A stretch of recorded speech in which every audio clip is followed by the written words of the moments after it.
할렐루야. 나사렛 아침 묵상을 담당하는 시카고 나사렛교회 양정성 목사입니다. 오늘도 말씀을 통해서 은혜 받기를 소망해 봅니다. 저도 은혜 받고요. 듣는 여러분들도 함께 은혜가 되길 간절히 소망합니다. 우리 믿는 크리스찬들이 언제 하나님으로부터 칭찬받는 사람이 될까요? 이거는 뭐 누구든 다 마찬가지겠죠. 세상 사람으로부터 칭찬받는 사람이든 예수 믿고 구원받는 성도가 칭찬받는 것은 우선 하나입니다. 그것은 뭘까요? 타인이 나에게 뭘 원하는지 알아듣는 것입니다. 그러면 일이 술술 풀리지 않겠습니까? 오늘 말씀이 바로 그것을 우리에게 전하고 있습니다. 오늘 우리에게 주시는 말씀 누가복음 11장 29절로 36절 말씀드리겠습니다.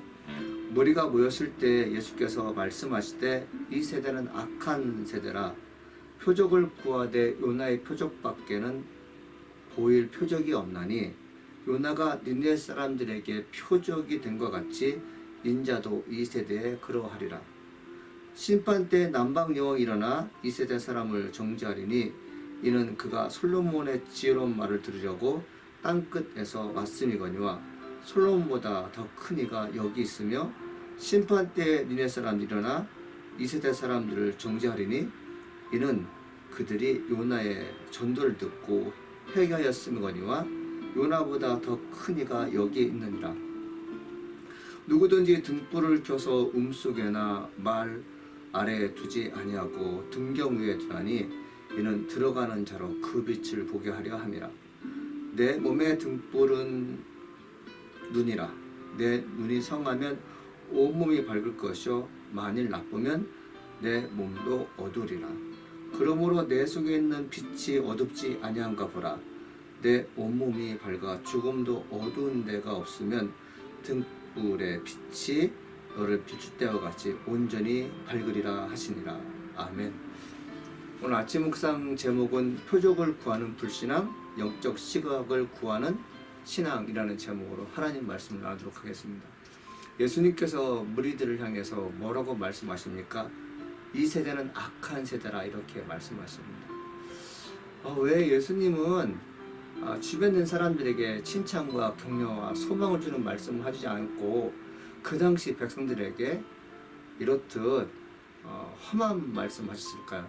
이 세대는 악한 세대라. 여러분 어느 누군가 나를 향해서 넌 악한 사람이야 라고 말했을 때 듣기 좋겠습니까? 평상시에 본인이 존경하는 사람들로부터 너는 악한 사람이야 라고 얘기하면 기분은 썩 좋지 않을 것입니다. 근데 왜 예수님께서 이 세대는 악한 세대라고 했을까요? 악하다, 이 이불, 데빌 뭐 이런 뜻을 갖고 있는 악함은 왜 악한 것일까요? 우리는 알고 있습니다. 하나님 말씀이 그들과 함께하지 않기 때문에 그렇습니다. 하나님 말씀을 듣는 능력이 없어서입니다. 깨닫지 못하는 것이죠. 그러나 하나님 보시기에 선한 사람은 어떤 사람입니까? 하나님께서 원하시는 뜻을 분별하는 사람들입니다. 내가 너에게 많은 시간 이야기하고 함께 삶을 살았는데 너희들은 어쩌여 내가 너희들에게 원하는 것을 알지 못하느냐 라고 말씀하실 때 백성들은 내가 뭘 모르지? 내가 뭘 알아야 되지? 이 생각을 하지 못했던 것입니다. 예수님께서 자신을 누구와 비교하시냐? 요나와 비교하십니다. 요나가 3일 동안 물고기 뱃속에 있다가 살아남지 않습니까? 예수님께서 요나의 뱃속, 물고기 뱃속과 자신이 무덤 안에서 3일간 있다가 다시 살아날 것을 말씀하시기 위해서 요나의 표적을 말씀하신 것입니다. 그러면서 니느웨 사람들에게 복음을 진 거예요. 니느웨 사람들은 아주 대대로 이스라엘 백성들을 아주 힘들게 하는 사람이었습니다. 그 민족에게 가서 복음을 증거를 했을 때 요나는 원치 않았죠.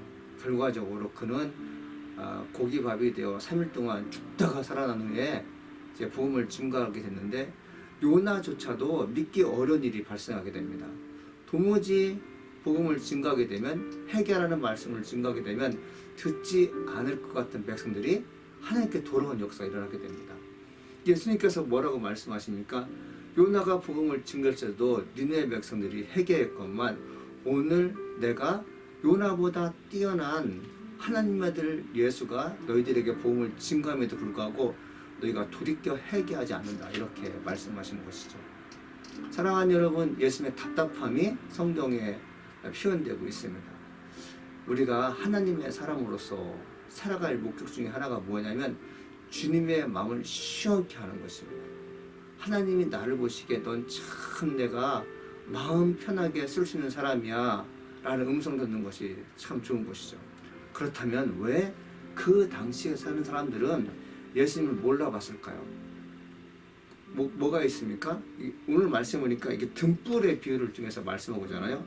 33절에 보게 되면 누구든지 등불을 켜서 음속에나 말 아래 두지 아니하고 라고 되어 있어요. 등불은 어둠을 밝히는 것입니다.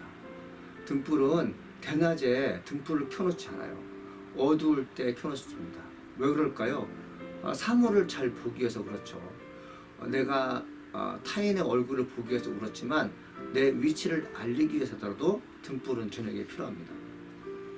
등불이라는 것은 무엇일까요? 예수 그리스도잖아요. 예수 그리스도가 어둠을 비치는 빛으로 이 땅에 오셨잖아요. 어두운 세상을 비치는 예수님께서 내 마음 가운데 계시면 어떤 일이 벌어집니까? 나는 자연스럽게 어두운 곳에 가서 빛을 비치는 역할을 하게 됩니다. 나 스스로가 빛이 아니라 예수님을 소개시켜 주는 거죠. 사랑하는 여러분, 우리가 죄 가운데 빠져 어둠에 처해 있습니다. 이 어둠을 어느 누구도 몰아낼 수 없습니다. 죄 가운데 빠진 어두운 환경을 누가 극복하게 하실 수 있습니까? 예수님밖에 없습니다. 소개시켜 주는 거죠.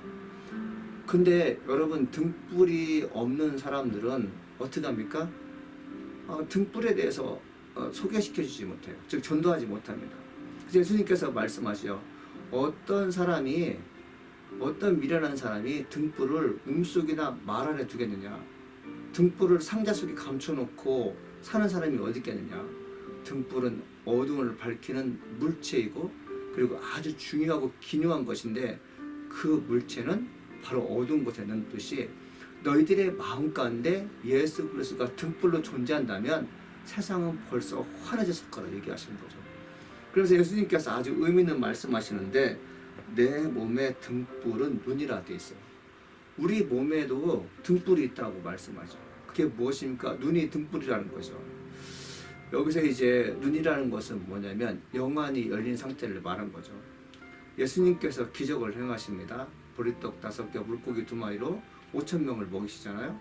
그리고 곳곳에 가시는 곳마다 많은 환자를 고치십니다. 못 고칠 질병을 고치잖아요. 심지어는 거지 바디메오의 눈을 뜨게도 하시고, 그죠? 안진병을 일으키기도 하시지 않습니까? 베드로의 장모님의 열병을 고치기도 하시잖아요. 그리고 죽은 나사로를 살리십니다. 예수님께서 이런 사건들을 보게 하신 것이 무엇입니까? 이분이 누구이길래 그런 일을 하시는가? 우리의 포커스가 병 나은 사람들에게 포커스를 맞춘 게 아니라 병을 고치시는 분이 누구인가? 그분이 누구이기에 병 고침을 주시고 기적을 행하시는가? 여러분, 우리가 저희들을 스스로 느끼기에 병 고침을 받잖아요. 그리고 어느 사람이 병 고침을 받지 않습니까? 그럼 그 사람에게 포커스를 맞출 때가 있습니다. 우리의 시야가 어디에 맞춰야 되냐면 영안이 열려서는 이 사람을 구원한 사람이 누군가를 살펴볼 수 있어요. 우리의 눈이 어두우면, 즉 우리의 눈이 장님이 되면 세상을 볼 수 없는 것처럼 영적인 눈이 청량하지 않으면, 깨끗하지 않으면 하나님께서 아들을 통해서 하신 일을 모릅니다. 한번 적용해 볼까요? 사랑하는 여러분, 오늘날 수없이 많은 일들이 주변에 벌어집니다. 전 세계 곳곳에 지진과 기근으로 인하여 많은 사람이 고민합니다. 또 온역, 즉 질병, 이런 아주 무서운 코로나 같은 질병들이 온 세계를 어지럽게 하고 있습니다. 우리가 이 사건을 눈으로 보았을 때 단순히 자연사, 단순히 인간들은 당연히 이런 것을 겪어야 돼, 이런 식의 사고를 갖지 말아야 되겠죠. 우리 믿는 사람들은 영안이 열려서는 하나님께서 하신 일을 볼 수 있어야 됩니다. 예수님께서 악한 제자라고 하시는 것은 뭐냐면, 내가 너희들과 오랫동안 함께하면서 너희들이 도무지 할 수 없었던 일을 내가 해내고 있는데도 불구하고 어찌하여 너희들은 내가 하나님의 아들 예수라는 것을 알지 못하느냐, 답답함이 나와 있습니다. 사랑하는 여러분, 제가 말씀 중간에 이런 말씀 드렸죠. 우리 한번 하나님 마음을 시원케 하는 사람이 되보자.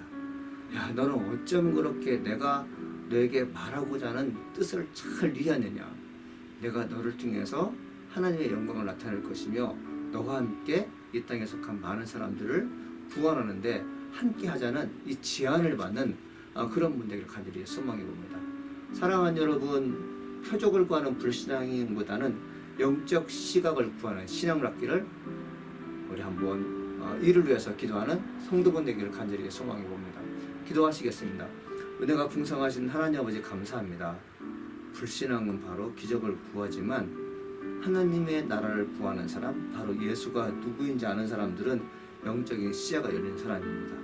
주님, 우리들에게 영적인 시야가 열려서 예수 그리스도가 누구인지 알기를 원하셨습니다. 주님, 우리에게 예수가 누구인지 알 수 있는 시야가 열릴수록 축복을 내려주시니 감사합니다. 예수님의 이름으로 기도합니다. 아멘.